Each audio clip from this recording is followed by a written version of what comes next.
up, guys? Welcome back to WCS America. You're watching the Challenger League. Of course, we're trying to find out who's going to advance on into the Premier League of Season 2. I'm axeltoss, joined by axslav. We just saw Puck take down Suppy in game number 1. Game 2 is moments away. The players in the lobby.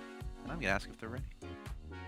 That was some awesome mind games from game 1. And that's kind of what I was saying about what I think has developed the most in the American scene over the last 6 months to a year is that players have gotten comfortable enough with their mechanics that they feel fine doing these mind game type builds. And I think that that's really cool to see because that's something that's been around in professional RTS games from the beginning of Brood War. Mind games are fun too, let's be honest. Mind games are like really fun. Of course, generally not for the losing player, but it's cool to see what these guys can really come up with. Now an interesting question is, what if Suppy had never scouted with that overload? What do you think happens there? I think Puck would have just played a macro game. Yeah. Yeah. So you know, that was a decision that he pretty much made. Like, all right, let's do this.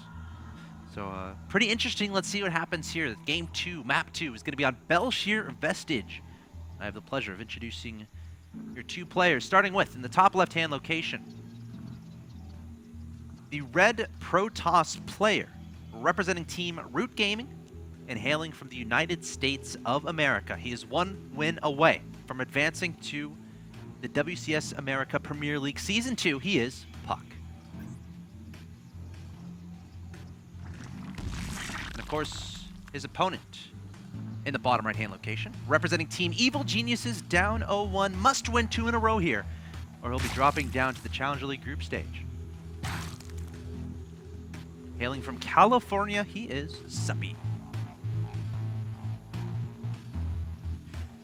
You know, one thing I wonder if that's something that Puck has in his repertoire. Like, I wonder if that was an instant spur of the moment thing, or if it's something like, if he scouts them both, this is what I'm going to do if the timing works out perfectly. Like, it might be the case where it's like, all right, it's Daybreak. This is one of my things I do on Daybreak, or something like that. You know, you never really know. I mean, I actually had I actually would do this back when I used to. Crazy axslav strategies coming your way. Ladies and gentlemen, start taking notes if you haven't already. Go ahead, Nick. I really hated playing Terrence on Daybreak. Yeah. So as a Protoss, I did this build where I would go, I would do like pretend to take a third off of one gateway, which some Protoss did back then. Like if the Terran expands, you just take a super fast third. But then I would just go up to, I wouldn't cancel it because they might keep scouting it, but I'd literally stay at like 35 probes and just 8-gate them. I like it. It was pretty funny. They always get so mad because they get a third command center, and they get 2 engineering bays, and of course this was a time when like tanks with siege mode actually had to be researched, and widow mines were in effect. But yeah, they just had no chance. They had one bunker there, and I stormed in with 20 gateway units, and they just get so mad. Did it feel good, Nick? It did feel good. Terran was my worst matchup, so I was super cheesy in that matchup in particular. Marines and Marauders are tough to deal with sometimes. We see Puck being a little bit annoying here. Blocking the natural, which is what he did in the first game. Very annoying. And we can see that Suppy is not taking that third hatch that some Zerg players do. Just go ahead and waiting to kill that pylon with the Zerglings and restarting the pylon as well. Puck being so annoying here. Wow. And you know, if you're thinking about like the state of mind of both of these guys, Suppy, just lost a game. It was a mind game. Oh, it's so frustrating. And then something like that happens where your natural is just, it's continually blocked. I mean, that's such a big part of StarCraft 2. Where your mental game is at. So hopefully Suppy, is calm and doesn't worry too much about that pylon and just continues on normal game plan. And hopefully it works out all right. By the way, guys, I think we're getting the scoreboard colors changed. I know it says Suppy is red and Puck is blue, but unless I turn colorblind in the past 5 minutes, Puck is actually red. So we'll get that fixed in a second. This game, very, very similar to last game as far as the way players are opening. What Suppy's going to look for, we talk about, it's where we talk about what the Zerg is doing for the first big chunk of the game for the most part, because it's going to be the Zerg looking to see what the Protoss does in order to react to it correctly. So right now, Suppy is going to be looking, okay, when is he taking the 3rd and 4th gas? Where is he allocating Chrono Boost? What type of tech path is he going for? So we can see this Overlord keeping eyes on the 3rd and 4th gas by natural, And there's one more that's heading to the top of the map, and that's going to jump in the main at some point to try to see what tech buildings are going to be constructed by Puck. Is that what the Overlord is doing? Yes. You know, if you think about last game, the Overlord, like, he's like telling back home, he's like, hey guys, the Protoss is making a Stargate and a Robo. You can drone, you can tech, make spore crawlers. And then a bunch of Zealots show up. Of course, that Overlord was dead, but... You know, that's a good you know, point. It's So like, you know what I'm saying? It's like... So this game, does Suppy just not scout out of frustration? Does he kill his own Overlords as punishment? See, those are the questions that need to be asked and answered. Thank you for bringing that up. We're seeing a robotics coming down from Puck. All of his gases are taken too. So the fact that he took all the gases, and the robotics wasn't insanely fast. It wasn't the instant Psycore was finished, so it doesn't look like one of those super streamlined Immortal timings. It looks to be more just... oh, actually, he's building gateways to the top of the map. We could see this. This continual probe production usually implies the fact that he wants to take a third base. Getting a War Prism. Oh, we could see some fancy Puck War Prism play here. Another gateway being added on here, going up to 3 Orb Gates. +1 underway as well, so it could be some sort of +1 timed Zealot aggression with the War Prism. But Suppy making a Roach War in this game, something he didn't have in the last game. So playing very, very safe, and that is before the layer. Yeah, so playing really safe, getting that Roach Warren down. Of course, Roaches, you kind of need them if a lot of Zealots are coming your way, especially if they have +1. And we got 10 Roaches there. I'm really curious to see how Puck plays this. I mean, he definitely wants to take a third base, but what's interesting enough is it's not too common for a player to take a third base and get this many gateways that early, because it's going to be very gateway unit heavy, and maybe with enough warpins he can keep keep Suppy on the bottom side of the map, but without really any Immortals out yet. If a mass amount of Speed Roaches crosses the map, Puck may be in trouble defensively, unless he can do enough damage offensively with the counter warpins. Is Suppy going to try to be aggressive here? I'm pretty sure he is. Almost no one gets Roaches before layer and doesn't want to be aggressive. So he's looking to deny the third. I mean, Puck sees this, and it's a situation where as long as he makes a bunch of sentries back home, he has a Mothership Core with Photon Overcharge available. Like, these types of attacks can get fended off fairly easily. There's a sentry, force field at the natural expansion, preventing the Link from coming in, but the Cyber Core getting targeted down here. So vulnerable. Losing that means he won't be able to warp in more sentries. Of course, he did warp in a nice amount. Yeah. But it still is nice for Suppy to kill this. And note that the third had to be canceled. So remake that right away. That's exactly what he's... Oh, the third was canceled. Yes. There's no way to defend the third from this type of attack. Well, I mean, see how Suppy's in the natural. Like, if that third is still alive right now. This is true. It's almost something that seems a little hasty to cancel. Yeah, I think you keep it alive until you're actually feeling really threatened, and then you cancel a little bit later. But, you know, Puck playing very safe here. You know, realizing, okay, that's a lot of links, that's a lot of Roaches. Let's just stay on 2 bases. He's trying to counterattack with some Zealot weapons as well, but Suppy is doing that pretty well. Speedings, of course, in the numbers he has versus a small amount of Zealots, having no problem dealing with those.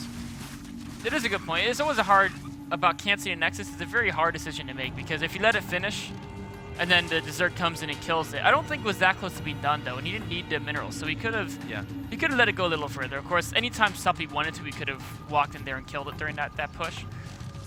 But that gives you time for more force fields and yeah. more energy on your Mothership Core for Photon Overcharge. It's pretty interesting to think about, because, like, again, those aggressive plays from Zerg early on in the game, they're much less strong because of the inclusion of the Photon Overcharge. But, you know... Oh, the Queen getting sandwiched here by Warpins. That's unfortunate. Is he going to fall off the edge? No. And, you know, Suppy really wants to continue to put pressure on the third base, but it's a little bit tricky because he has to keep units back to make sure he can hold the War Prism as well. And I think he's decided that, you know what, let's just send all the units back and macro up from here. He might go for another timing a little bit later, once he has Roach speed, Hydrodus range, and some Hydrodus in this composition. Puck is still relatively low tech. He does have a lot of force fields, which generally counters most of this Zerg low tech force. And hallucinate, potentially, which could be an interesting implementation as we continue forward here. Now, throughout all of that aggression, you know, some players at home are like, oh, Zerg's making a lot of units. You know, he's making a lot of Roaches and Lings early. He's continuing to add on Lings, continuing to add on Roaches, even as the game continues. And it's a situation where, oh, okay, the Zerg player doesn't have any drones because he's been doing all this aggression. He's been making a lot of units. Well, I tell you what, Suppy has 75 drones. So as all of that was happening, as he was attacking his opponent's natural, you know, attacking his opponent's third, defending the War Prism harass with a bunch of Lings, he's making drones, which is actually really cool, in my opinion. Yeah, it's economically speaking, both players are kind of where you'd expect them to be about a minute ago. And no workers killed by Suppy, by the way. Yes. Or by Puck. Either, no workers killed anyway. No one's really been able to do significant economic damage. Well, Suppy minorly here. Oh, looks like the game's back on. We can jump right back in it. Both players with a very healthy economy. 60-something probes versus 75 drones. The tech is interesting here as well. You know, Puck's relatively low tech, but Suppy is low tech as well. Once this infestation pit finishes, he can start working his way to high tech. But at the moment, it's just roaches and Hydralis. Which is okay against this composition, except positioning is going to be so important. Like, again, Puck has so many force fields. Like, sure, in a straight-off fight, if no spells are used, all these Hydras would be great, but as long as Puck handles this properly, positions himself well, he's going to be fine. So, we'll have to see how Suppy approaches this, and we'll have to see where Puck goes, because Puck's in an area where he has to be careful. Remember, he does have another support here, so he can recall anytime he wants. You know, Puck has been cutting probes. So he's still at 60 probes, and he's moving out here. A very committed, gateway-heavy 3-base pressure. He has some other support, so he can't recall, and he's been so cost-efficient with the force fields. Okay, Time Warp means he's not going to have recall available, but again, it's not a danger zone here because he has so many force fields available. Suppy, I don't know how he can engage this. Again, as long as Puck is good at this force field, there's no way Suppy is getting more than 4 Hydras, 3 Hydras, attacking at a time. Trying to attack from the high ground here, which is actually pretty darn cool, but Puck still being aggressive towards his 4th base. Suppy desperately trying to keep it alive. And all the sentries are slowly but surely falling, running out of energy. And I think Suppy's going to be just fine. I think he is. He may lose this hatchery, but he's going to barely save his natural from this. Oh, so close to losing that hatchery, but he does take out the War Prism and save it. And losing the hatchery kind of sucks, but he's able to escape with most of the drones. Now, the downside is he didn't really tech behind this. So the fact that he killed the sentries, normally that would be great, but because he's still on low tech. You have a billion overloads going across the map too, but go on. Yeah, that's really interesting, actually, how they're all migrating north. There's a conglomeration between the 2nd and 3rd base of Puck, where Suppy's overlords are all like a black hole they're all getting sucked into. We think they're going on their own accord, but they're like, no! Right now there's only 3 hanging out up there, but yeah. There was more who wanted to get there, of course, now with Puck's army to win. It's not a healthy route to travel. So yeah, Puck's going to be okay with that trade, I think. Again, he was cutting probes behind that, so that's a little bit dangerous, and his tech was significantly delayed, but taking out his opponent's 4th base, you know, it's okay to be relatively cost inefficient, but, you know, Suppy's delayed some stuff too. So as it stands, I do consider Puck having the advantage here. I think that's absolutely true. He's up by 20 food. He also still has better composition. Any composition that involves sentries from Protoss is going to be a more efficient combination against a Zerg who just has Roaches, Hydralis, and Speeding. So Suppy's trying to get the Hive to add in Vipers, but he's not there yet. He's got to get this 4th as well. And he doesn't really have the bank or the army size to engage Puck unless he has that great defensive concave on creep, which means basically he can only hold the 3 bases he has right now. Yeah, he's waiting on Vipers right now. I mean, once that Hive completes, I would imagine we're going to see some Vipers coming out on the field. Of course, they work great in conjunction with the Hydras, and especially considering his opponent is advancing to that Colossi tech, that's what you're going to need. But great reaction here from Puck already. A High Templar Archives has been started, so he will have those Templar in due time. So Puck making all the right moves here, anticipating every single move that Suppy's making. Very interesting. Suppy's going for the Overlord drop ability, researching that. So maybe we'll see some Speeding drop harass or some other form of drop harass, perhaps Hydralis. That's not too common for Zerg, but I think it's a pretty cool idea. Typically, Protoss are looking for the big Zerg armies moving across the map, and they might miss some of those Overlord drops. A lot of Zealots marching toward that 4th base. Again, Puck focusing on continually denying this 4th base of his opponent. Again, that's something you can do, and Suppy has to be getting frustrated here. At the same time, Puck was posturing his main army to the other 4th base. So again, Puck has this pylon at the top left, or at the middle left too, so he can keep doing this all game long. And this is starting to get really, really dangerous here for Suppy. This is a situation where with these Vipers, Suppy wants to have about 4 to 5 Vipers run in there, blinding Cloud of Duck, and take a big win to deny the 4th base of Puck. But because he's never really been past 6 gas, he only has 2 Vipers in his army, and he has to move out I mean, he doesn't have to, but he'll lose that Viper advantage if he waits for Puck to add in High Templar. I'd like to see a Ling run by perhaps attempted into the main or the natural expansion, because the Lings in this upcoming battle aren't going to be too instrumental in what happens. But it looks like Suppy's going to go for it. The Viper's coming forward, looking for those abducting 2 Colossi. The Hydra's going to chop those up. Well, his units are all. He didn't pull him far enough. Yeah, he didn't pull him far enough. The Viper's overextending a little bit. Puck turning around now, happy to engage, and just like that, Suppy out of energy on those Vipers, and he's going to have to back away. It's a very interesting decision to single file his units into the Protoss army there. Didn't work out so well for him, and now Puck's moving across the map. There's no energy on the Vipers. Puck is maxed out with 4 Colossi, 3 Immortals, a ton of Sentries and Stalkers. This is a giant Protoss army. Suppy's going to try to defend the top of this ramp, but there just might be too much Protoss. Gosh, trying to converge upon this giant Protoss armor with Roaches and Hydras. The force fields are pretty much perfect here from Puck. Puck playing perfect StarCraft in this best of 3 and not taking any prisoners. There's the GG. Puck taking the 2-0 over Suppy. Root Puck is going to be in the WCS America Premier League of Season 2. That was just absolutely stellar PvZ there. I like the style too, very gateway heavy. And Puck, or the gateway heavy style can be weak if your opponent can deny the 3rd with mass roaches, although if you have enough sentries, you can do that. The other thing it can be weak to is if your opponent texts like Swarm Host or Infestors.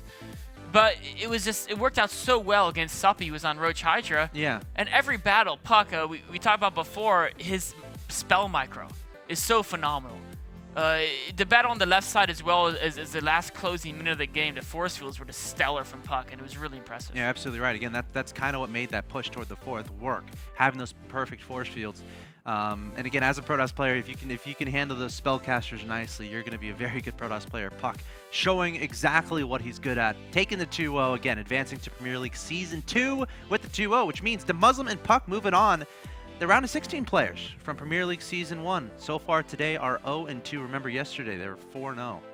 But we still got 2 matches coming your way, guys. It's going to be Send versus Theognis and then Violet versus Major. Still a lot of awesome StarCraft 2 coming your way. You're watching WCS America. We'll be back after a short break.